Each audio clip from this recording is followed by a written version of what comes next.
yang baru. Saya mengusulkan penggunaan pompa air tenaga surya. Kenapa? Karena lebih hemat energi dan tidak juga ramah lingkungan.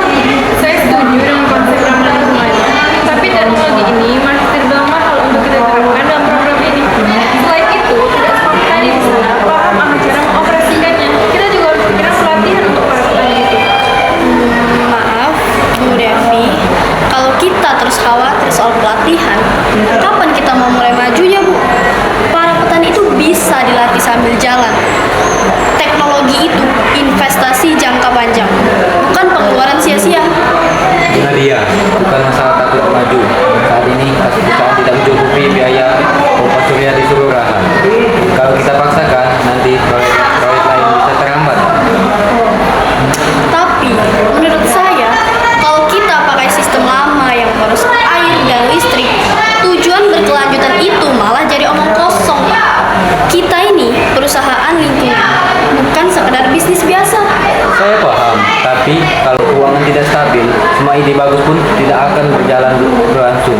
Kita ini idealis, bukan realistis berlebihan. Saya kira kedua pihak ada benarnya juga. Kita bisa lakukan uji coba bertahap, misalnya 5 hektar dulu pakai pompa tenaga surya, sisanya pakai irigasi yang manual telah meningkatkan efisiennya. Saya mendukung ide itu. Dari sisi promosi, kita tetap bisa menggunakan proyek ini sebagai langkah awal menuju 100% petani. Itu sangat bagus untuk kita perusahaan. Saya juga setuju, asalkan tahap uji coba disertai dengan pelatihan petani. Jangan sampai alatnya rusak karena salah penggunaan. Baik, nanti akan saya siapkan tim teknis untuk pelatihan pemesan alat. Tapi saya tetap ingin ada tarif waktu yang jelas, jangan terlalu lama.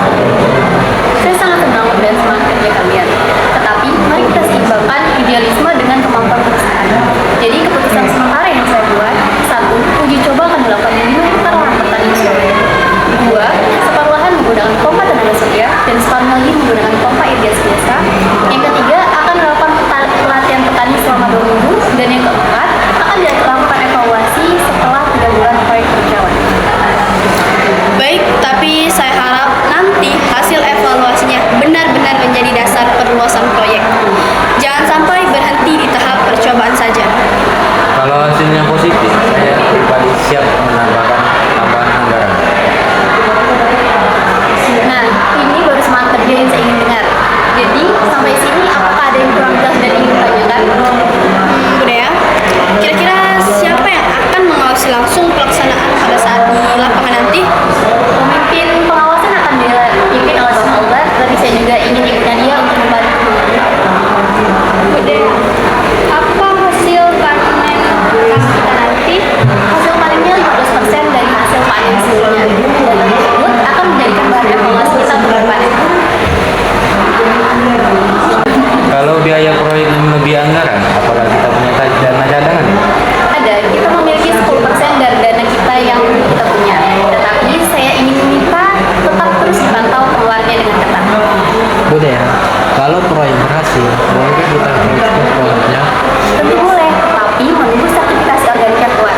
Jadi kita bisa menyiapkan bahan komposnya dimulai dari sekarang.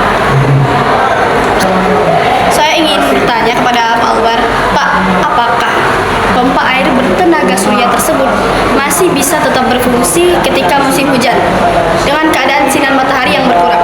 Pertanyaan bagus, Bu Nadia. Sistem ini dilengkapi baterai penyimpanan daya yang mampu menyalakan pompa selama 2 hingga 3 hari meskipun cuaca Bu Devita, berapa perkiraan biaya petani dan apakah kita memiliki dana? Sudah kami hitung Pak Rizky, biaya total pelatihan sekitar 20 juta untuk 2 minggu dan sudah termasuk dalam total anggaran uji coba tahap pertama. Pak Albar, apakah pengguna sistem pompa tenaga surya ini akan mempengaruhi pola tanam petani di Sukamaju kita nanti? tidak secara signifikan, tapi justru memperluas peluang. Dengan menggunakan sistem irigasi yang stabil, petani dapat menanam berbagai komoditas pada tahunnya. Bu Devita, apakah proyek ini sudah bisa dikategorikan sebagai lahan pertanian hijau meskipun baru sebagian lahan menggunakan pompa tenaga